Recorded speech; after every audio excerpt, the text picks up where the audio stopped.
సోనం వాంగ్చుక్ ను ఆసుపత్రికి తరలించాలన్న నిర్ణయం సరైనదే అని ఢిల్లీ హైకోర్టు అభిప్రాయపడింది. ప్రాణరక్షణ కోసం ప్రభుత్వం తీసుకున్న చర్యలు సమంజసమే అంటూ తెలిపింది. 3 రోజుల్లో సోనం వాంగ్చుక్ ఆరోగ్య పరిస్థితిపై రిపోర్ట్ ఇవ్వాలని ఆదేశించింది.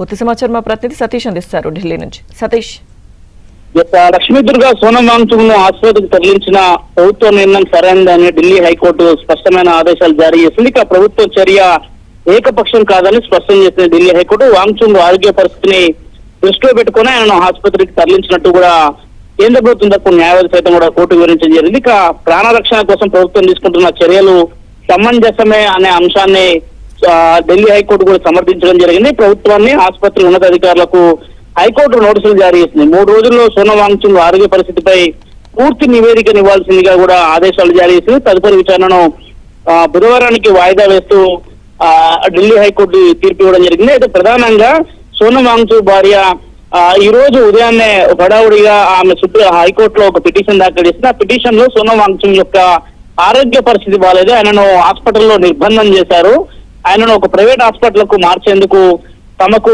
అనుమతి ఇవ్వాల్సిందిగా కూడా ఢిల్లీ హైకోర్టులో పిటిషన్ దాఖలు చేశారు. అయితే ఆయనకు సంబంధించి ఇప్పటి వరకు ఐవీ ఫ్లూయిడ్స్ సైతం కూడా ఆయన ఢిల్లీ సఫ్దర్జంగ్ హాస్పిటల్లో తీసుకోని పరిస్థితి. కానీ సఫ్దర్జంగ్ హాస్పిటల్ సైతం కూడా ఇదే అంశాన్ని స్పష్టం చేస్తూనే ఆయన ఆరోగ్యం నిలకడగా ఉన్నట్టు కూడా కాసేపటి కింద ఒక బులెటిన్ కూడా విడుదల చేసిన పరిస్థితి నెలకొన్న నేపథ్యంలో తాజాగా కాసేపటి హైకోర్టు కూడా ఈ కేసు విచారించింది. బుధవారానికి పూర్తిగా కూడా ఇప్పటి వరకు అంటే దాదాపు 20 రోజుల నుంచి కూడా పూర్తిగా కూడా సోనం వాంగ్చుక్ ఏదైతే నిరాహార దీక్ష చేస్తారో ఆ దీక్ష సంబంధించిన అంశంలో ఆయన ఇప్పటివరకు ఆహారాన్ని తీసుకోలేదు, కేవలం లిక్విడ్ రూపంలో సంబంధించి ముఖ్యంగా వాటర్ ని మాత్రం తీసుకుంటూ వస్తున్న నేపథ్యంలో ఆయనకు సంబంధించిన పూర్తి డేటాను, ఆయనకు సంబంధించిన ఆరోగ్యానికి సంబంధించిన పూర్తి అప్డేట్ ని సైతం కూడా హైకోర్టు ముందుంచాలని స్పష్టమైన ఆదేశాలను జారీ చేసిన నేపథ్యంలో ఇక బుధవారం తిరిగి కేసు విచారణకు రాబోతుంది. విచారణ సందర్భంగా కూడా సఫ్దర్జంగ్ హాస్పిటల్ ఇచ్చే నివేదికను కోర్టు ముందుంచబోతున్నారు. బుధవారం కోర్టు ఎలాంటి నిర్ణయం తీసుకుంటుందనేది కూడా చూడాల్సి ఉంటుంది. కానీ ప్రస్తుతానికి మాత్రం ఆయన సఫ్దర్జంగ్